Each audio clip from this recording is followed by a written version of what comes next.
Let me start off by climate. Any solutions that the governments have implemented that you'd like to go ahead and talk about that we could adapt? Yeah. So there's several solutions. As in, the conversation we're doing today is not about getting angry about the immediate context that we live in.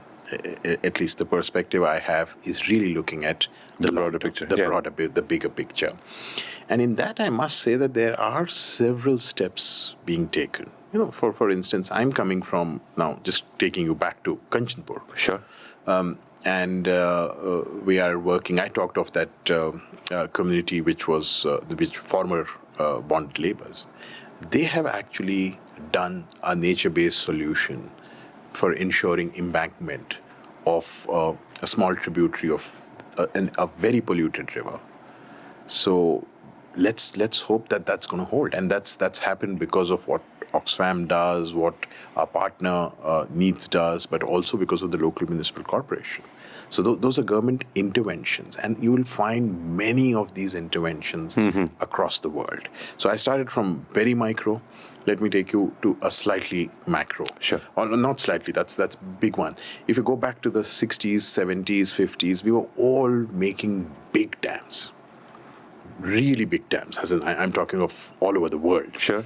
And we realize that the dams have a massive cost, an environmental cost, a human cost. And now we're looking at, you really don't see any new big dam being commissioned. In fact, in places like Canada, you are even seeing decommissioning of big dams.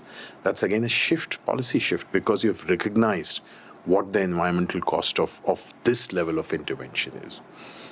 Even from a different dimension, we have just got in Dubai when the COP happened, which is the Conference of Parties for Environment, we have got a loss and damage fund.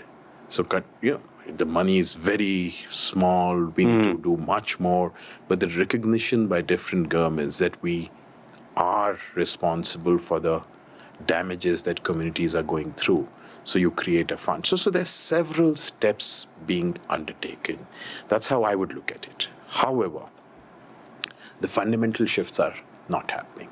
As in, you're still looking at, if I remember correctly, almost $1 trillion of subsidies to the fossil fuels. And on the one hand, you say this is responsible for climate change, and on the other hand, you're subsidizing them. So there are fundamental problems as well. So that's how I would look at it. There's some positives, but a huge amount of ground to cover.